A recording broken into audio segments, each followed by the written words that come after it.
Hallelujah इति बालो कहबा हालेलुया ओके प्रभुंकर गौरव हो मु प्रभु को धन्यवाद दिए आज आमानकर जहन भाईंकर जन्मदिन 26 वर्ष परमेश्वर कौन करिसंती जत्न नहीं 26 वर्ष जड़े व्यक्ति जीवित रहिबा केते बड़ आशीर्वादर विषय अनुग्रहर विषय से 26 वर्ष जे जीवित रहिले ताहा नुहे तांको जीवन काल मध्यरे से सत्य परमेश्वर को से जानिले सत्य परमेश्वर को निजर प्रभु भाव से ग्रहण कले सेटा होची मनुष्यर सबुठारु पूर्ण कर्तव्य कर्म अटे मु प्रभु को धन्यवाद दिए से परित्राण पाई आज को 4 वर्ष हैला पूर्व समय से जेमती बंचले सेटा कि जाय आसे ना नहीं कि बाकी जो 21 वर्ष से जगत पाई बंचले से टंका पाई बंचले से लोकों को खुशी कराइबा से बंचले मात्र बाकी 4 वर्ष से प्रभु को पाई बंची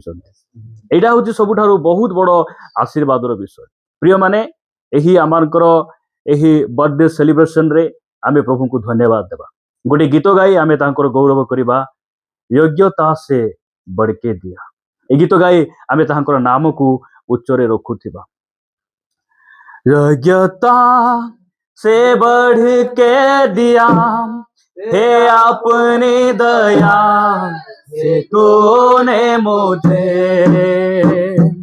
योग्यता से बढ़ के दिया हे अपनी दया से तूने मुझे मांगने से ज्यादा मिला मुझे मांगने से ज्यादा मिला मुझे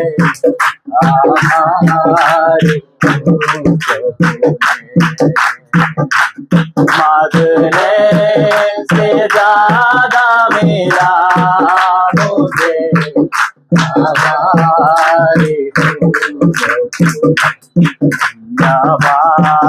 के साथ गाऊंगा मेरे खुदा उपकार तेरे समा कोटि कोटि तू है सच्चा जिंदा खुदा है कुछ पर है भरोसा में समझते है सच्चा जिंदा खुदा है कुछ पर है भरोसा मेरा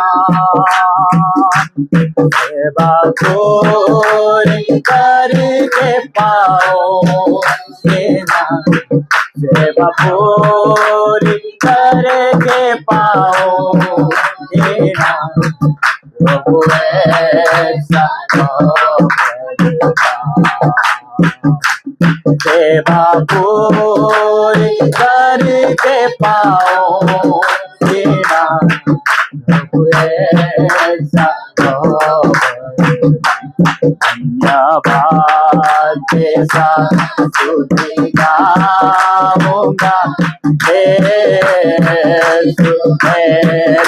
खुदा उपकार तेरे समा कोटि कोटि धन्यवाद के साथ स्तुति गाऊंगा मेरे खुदा उपकार तेरे समा कोटि कोटि धन्यवाद कोई हालेलुया हालेलुया योग्यता ठू अधिक आमे पाइछु प्रिय माने मु प्रभु को धन्यवाद दिए जहन भाई जेते बेले तांकर कौनसी प्रोग्राम हुए जेते बेले से साक्ष्य दियंती केवल जहन भाई नुहे आम चर्च अनेक भाई भणी मान कहती जे योग्यता ठू अधिक आमे आशीर्वाद पाइछु से माने आम चर्च को मध्य प्रशंसा करती कहती जे एहीपरि चर्च प्रभु आमको देले चर्च रे आसबारु आमे भलो हेलु चर्च रे आसबारु आमे भलरे अछु एटा भिन्न विषय आपण माने जे चर्च रे आसले भलो हेले ताहा नुहे आपण माने चर्च रे आसबा द्वारा आमे मध्य भाबुछु आमे मध्य प्रभु को धन्यवाद दोछु जे आमर योग्यता ठाठू अधिक आमे पाइछु आमे कोन सेटा एई प्रकार विश्वासी भाई भणी मान को आमर चर्च रे प्रभु दैचंती सेमानकर पास्टर हेबार मध्य आमर योग्यता नै मात्र योग्यता ठू अधिक प्रभु हमको आशीर्वाद करि अनेक विश्वासी भाई भणी माने आमे बयस रे छोट हेले मध्य परमेश्वर बड़ दायित्व दैछंती आ अभिषेक दैछंती एहा जानी से माने हमको सम्मान करंती आदर करंती विशेष करी जहन भाई जेते बेले तांको परिवार आमर चर्च को आसले आमर चर्च बहुत आमे आशीर्वाद पाइछु तांकर उपस्थिति सब बेले हमको उत्साहित करिछि से माने सबु सहभागितारे लागि रहिचंती आ आजी से माने प्रभु रे बडुचंती एहा हम पाई बहुत खुशी आ आनंदर विषय एही बर्थडे सेलिब्रेशन रे मु जहन भाई आमान को मध्य अछंती आ परमेश्वर जन्मरु आजी जाई तांकर जत्न नैछंती मु तांको अनुरोध करिबी से सन्मुख को आसी अल्प समय प्रभु को पदे से धन्यवाद देबे तापरे आमे आगो को बढ़िबा समस्त गोटे करताल देबा जहन भाई अछंती से सन्मुख को आसीबे आउरी से साक्ष्य माध्यम रे से आमान को अल्प समय उत्साहित करूथिबे प्रेज द लॉर्ड प्रथम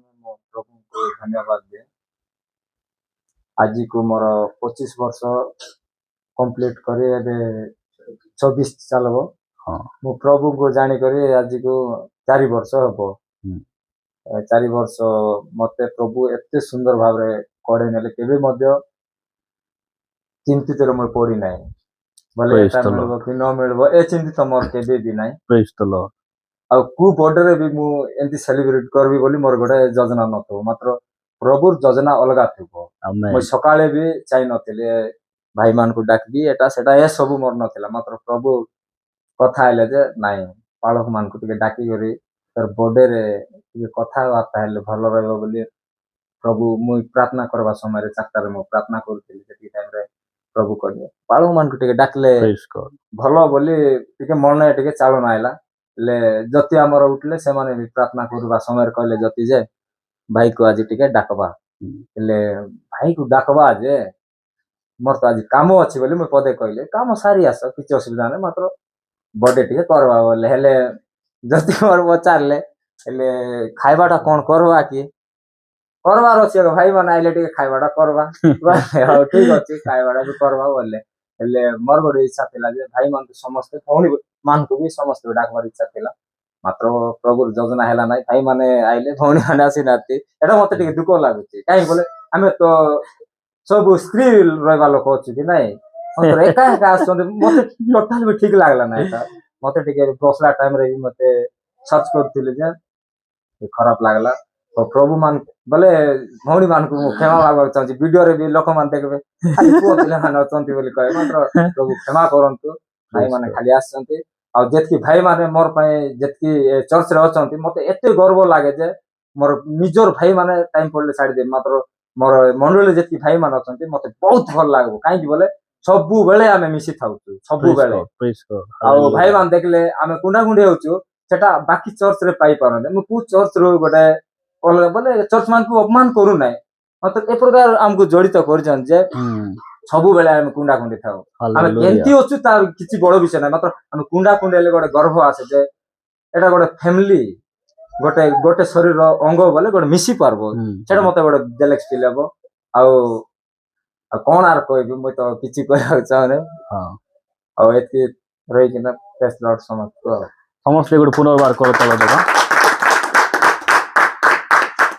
प्रभु को गौरव हो प्रभु को धन्यवाद दिए सुंदर साक्ष्य द्वारा भाई मान को उत्साहित कले से कहूथिले जे जो 4 वर्ष मु बहुत सुंदर भाव रे मु प्रभु रे बढ़ी पारली और जेबे मु प्रभु को जानली मु कौन पिंधबी कौन खाइबी मोर परिवार को केंती चलाइबी एटा मु केबे मध्य चिंता करी नै एही जो तांकर जीवन रे गोटे नवा वर्ष जग हेबो एही वर्ष ता थारु मध्य आउरी डेवलप थी पारुछि कि अछंती कि आमेन बोलबा लोक आमेन हां गत 4 वर्ष कि जहाँ भी से बंचले एबे गोटे नुआ वर्ष तांको जीवन रे जग हेबा पई जाउछि आ एही नुआ वर्ष तांको पई आहुरी गोटे महान वर्ष गोटे आशीर्वादर वर्ष सक्सेस सफल हेबार वर्ष आगमन ପାଇଁ ପ୍ରସ୍ତୁତ ହେବାର ବର୍ଷ ହେଉ।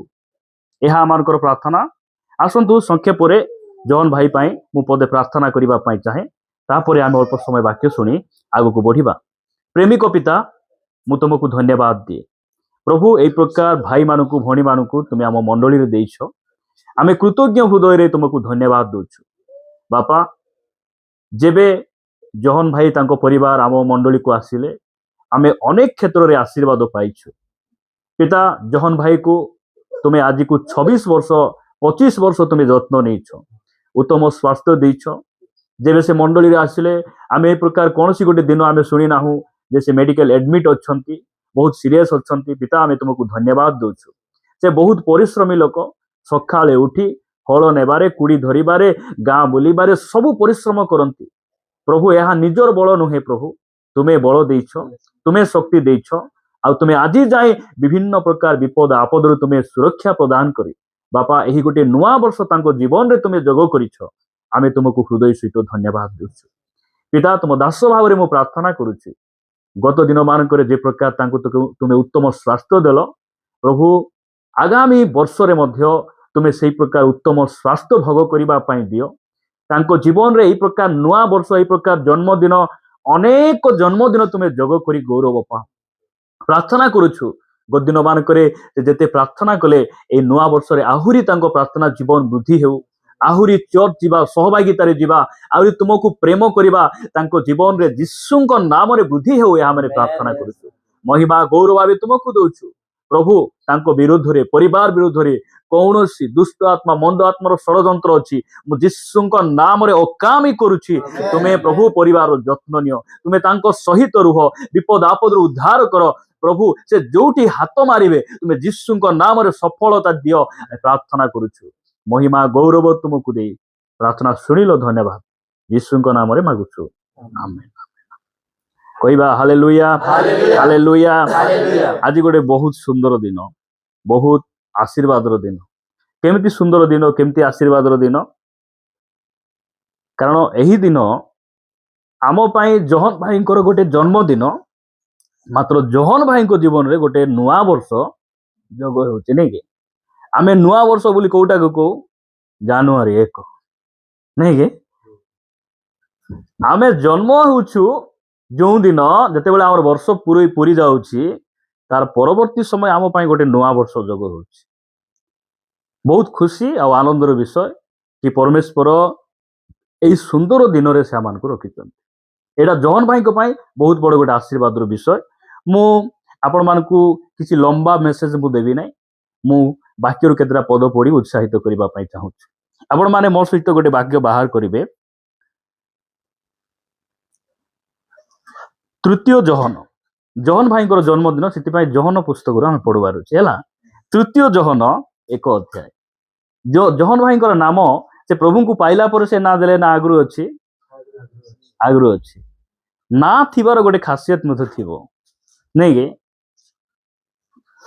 ଏବେ ଲୋକମାନଙ୍କୁ ନାଁ ମଧ୍ୟ ଦେବେ, ଭାବି ଚିନ୍ତିକିନା ମଧ୍ୟ ମା ମାନେ ଦେବେ ନାହିଁ, ମନ ଇଚ୍ଛା ନା ଯାକ ଦେଇଥିବେ, ନାଇଁ କି? ମାତ୍ର ଜହନ ଭାଇ ସେ ପ୍ରଭୁଙ୍କୁ ପାଇ ନଥିଲେ, ମାତ୍ର ମା ବାପା କଣ ବୋଲି ନାଁ ଦେଇଛନ୍ତି? ଜହନ। ଜହନ ବୋଲେ ଏଟା ହିନ୍ଦୁ ନା କି ଖ୍ରୀଷ୍ଟିଆନ ନା? ଖ୍ରୀଷ୍ଟିଆନ ନା। ମାତ୍ର ସେ ନା ପାଇବାର ଆଶୀର୍ବାଦ ମଧ୍ୟ ତାଙ୍କ ଜୀବନରେ ପାଇଛନ୍ତି। ପ୍ରଭୁଙ୍କର ଗୌରବ ହଉ। ଜହନ ଭାଇଙ୍କର ବର୍ଥଡେ ତ, ସେଥିପାଇଁ ଜହନ ପୁସ୍ତକରୁ ଆମେ ଟିକେ ପଢ଼ିବା। ତୃତୀୟ ଜହନ 1 ଅଧ୍ୟାୟ ମୁଁ 2 ପଦ ପଢ଼ୁଛି। ଲେଖାଯାଉଛି, ପ୍ରିୟ ବନ୍ଧୁ, ତୁମ୍ଭ ଆତ୍ମାର ଯେପରି ମଙ୍ଗଳ ହେଉଅଛି, ସେହିପରି ସର୍ବ ବିଷୟରେ ତୁମ୍ଭର ମଙ୍ଗଳ ହେଉ ଓ ତୁମ୍ଭେ ସ୍ୱାସ୍ଥ୍ୟ ଭୋଗ କରୁଥାଅ, ଏହା ମୋର ପ୍ରାର୍ଥନା। ଆମର ପ୍ରାର୍ଥନା ଏଇଟା ହେବାର ଅଛି, ନାଇଁ କି? ଜହନ ଭାଇଙ୍କର ଏଇ 4 ବର୍ଷ ପୂର୍ବରେ ତାଙ୍କର କଣ ମଙ୍ଗଳ ହେଲା? ଆତ୍ମାର ମଙ୍ଗଳ ହେଲା। ହେଇପାରେ ସେ 4 ବର୍ଷ ପୂର୍ବରେ ମଧ୍ୟ ତାଙ୍କର ଘର ଥିଲା, ସମ୍ପତ୍ତି ଥିଲା, ଯାହା ବି ଥିଲା, ମାତ୍ର ତାଙ୍କ ଆତ୍ମା ରକ୍ଷା ପାଇ ନଥିଲା। ପ୍ରଭୁ ଯୀଶୁଖ୍ରୀଷ୍ଟ ତାଙ୍କ ଜୀବନରେ ଆସିଲେ ଆଉ ତାଙ୍କର ଆତ୍ମାର ମଙ୍ଗଳ କରିଦେଲେ। ତାଙ୍କର ଆତ୍ମା କଣ ହେଇଗଲା? ରକ୍ଷା ପାଇଗଲା। ତୁମର ଆତ୍ମାର ଯେପରି ମଙ୍ଗଳ ହେଉଛି, ସବୁ ବିଷୟରେ ତୁମର ମଙ୍ଗଳ ହେଉ। ଆଉ ଲେଖାଯାଉଛି, ତୁମେ ଉତ୍ତମ ସ୍ୱାସ୍ଥ୍ୟ ଭୋଗ କରୁଥାଅ। ଏଇ ନୂଆ ବର୍ଷ ଜହନ ଭାଇଙ୍କ ପାଇଁ ଗୋଟେ କେମିତି ବର୍ଷ ହେଉ?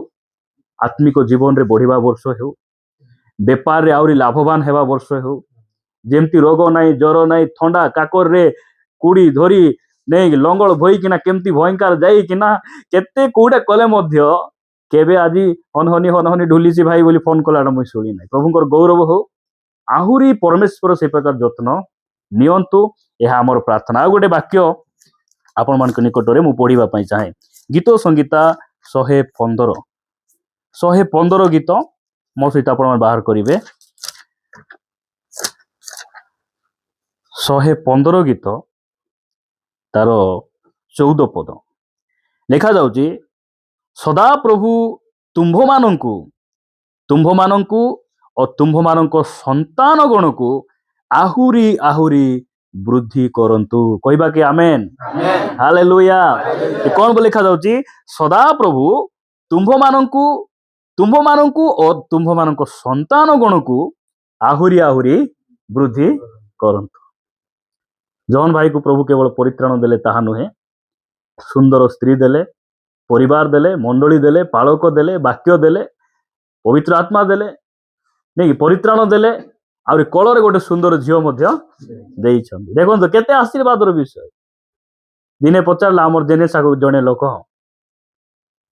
झियो डुमा आसुची इटी बस ने डुमा आसुची बोलक से कहूची डुमा को मुई डरबी नाही आमर जिसु बापा डुमा को टोटी चिप्पिया मारबे बोले छोट बयस रे एमानकर भाषा केमती कहीं एमती होची कारण एमाने बढ़ुचंती हालेलुया एमाने वृद्धि होचंती और आमर प्रार्थना सदा प्रभु परमेश्वर जहन भाई को ताको परिवार को कलर देथिबा संतान को से कोन करंतु आहुरी आहुरी वृद्धि करंतु अनेकों को मन रे गोटे प्रश्न आसबो पास्टर मान तो केते थोर एमती शिक्षा देले केते हमको एनकरेज कले आम पई प्रार्थना कले मात्र मु बढ़ी पारु नै मु कोन ही पारु नै बढ़ी पारु नै हेई पारे एटा अनेकों प्रश्न जदि एई नुआ वर्ष रे आमे जदि आत्मिक जीवन रे बढ़िबा पाई चाहूछु आमे स्पिरिचुअली प्रॉस्पेरिटी जे कोनोसी विषय रे हो जदि आमे बढ़िबा पाई चाहूछु कोन कले बढ़ी हेबो कोन कले बढ़ी हेबो प्रिय माने मो सहित आपण माने गोटे वाक्य पढ़िबे सही गीत संगीता 90 अध्याय को आसंतु 90 गीत रे गोटे वाक्य लिखा जाउछि केते थरो पास्टर माने मो घर को आसी प्रार्थना करिसंती मात्र मु कोन ही पारु नाही बढ़ी पारु नाही तार कारण थिबो अनेकों को जीवन रे से मान आत्मिक जीवन रे बहुत शिथिल से मान बहुत पछरे अछंती यार कारण कोन गीत संगीता 92 तार 13 पद रे लिखा गला जो माने सदा प्रभु को गृह रे रपित हुंती से माने आंभ मानको परमेश्वर को प्रांगण रे वर्धिष्णु हेबे जदि जहन भाई ताको परिवार ए नुआ वर्ष रे जदि आउरी बढ़वार अछि ताहले तार एकमात्र उपाय हला सदा प्रभु को गृह रे रपित हेबार अछि सदा प्रभु को गृह बोली कहले कोन कोन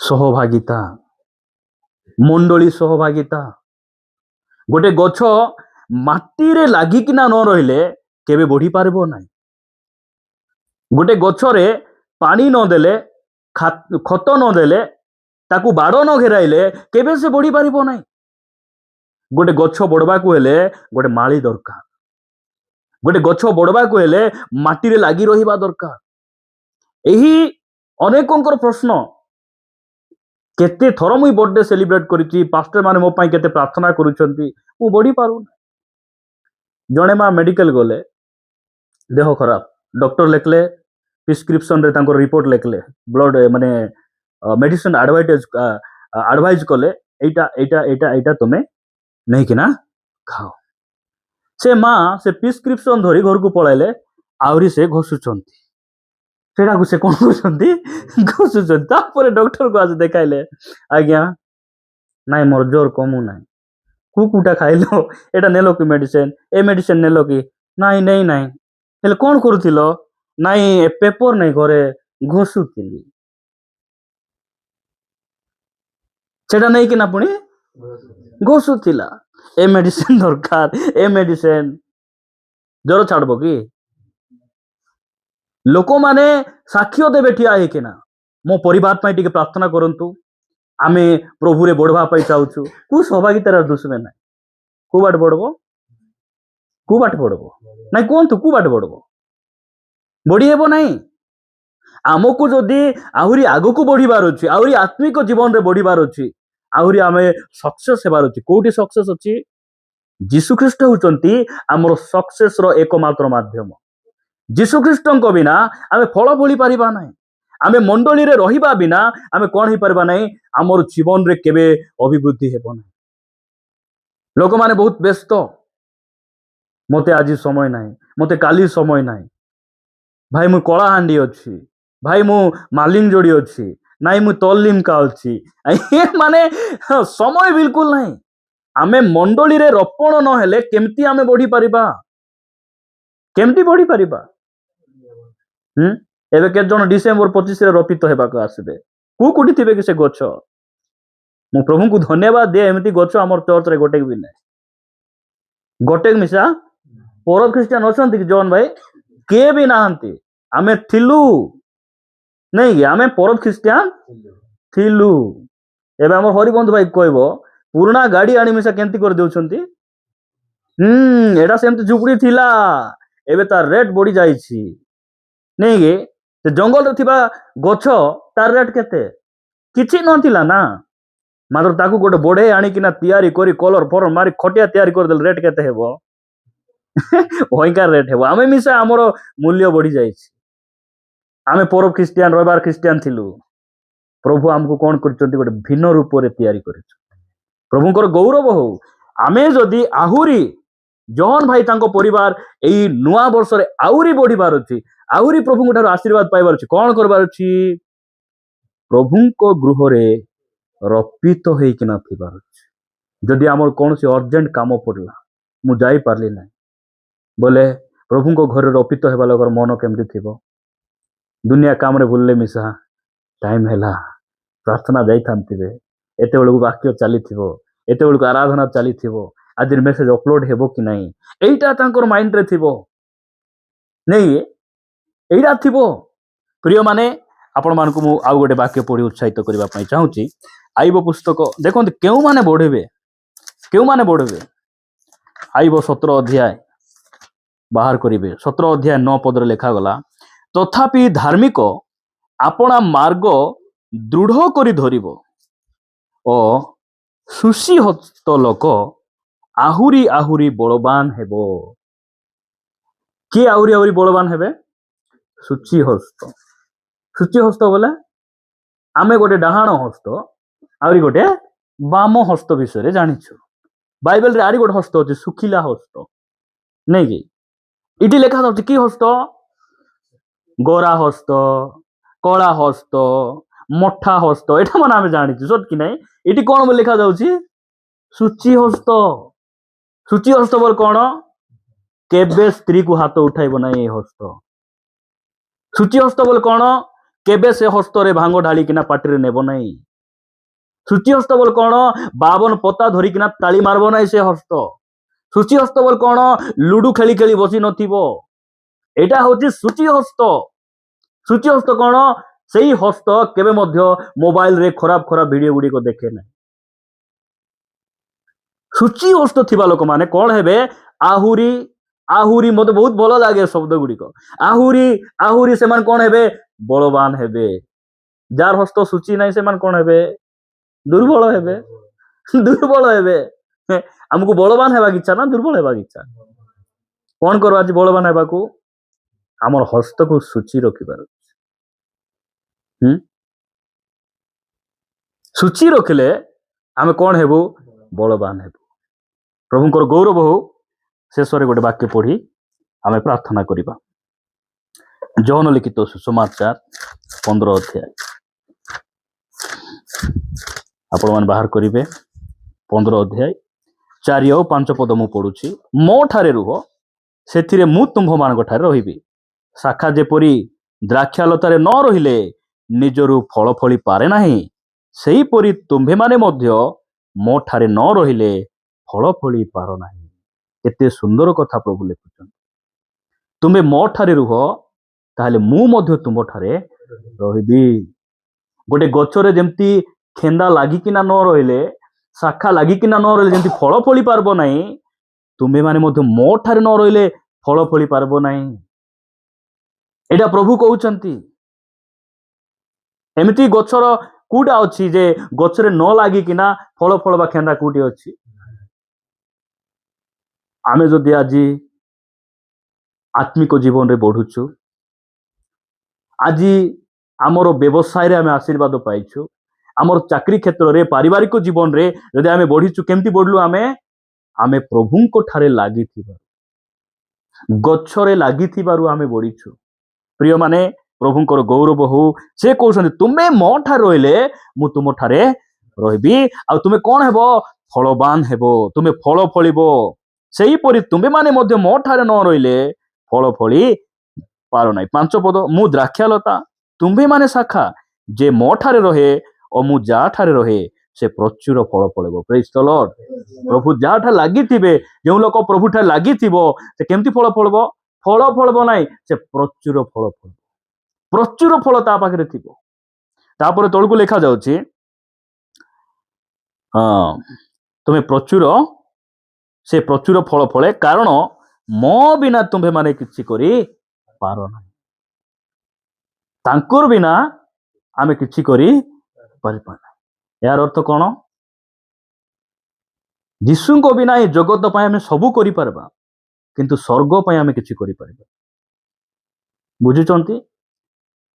ଯୀଶୁଙ୍କ ଠାରେ ନଥାଇ, ମଣ୍ଡଳୀରେ ଲୋକ ନଥାଇ ଘର ବାନ୍ଧୁଛନ୍ତି କି ନାହିଁ, ଟ୍ରାକ୍ଟର କିଣୁଛନ୍ତି କି ନାହିଁ, ସୁନା କିଣୁଛନ୍ତି କି ନାହିଁ, ଏଇଟା ସବୁ କରିହେବ ଯୀଶୁଙ୍କ ଠାରେ ନଥାଇ।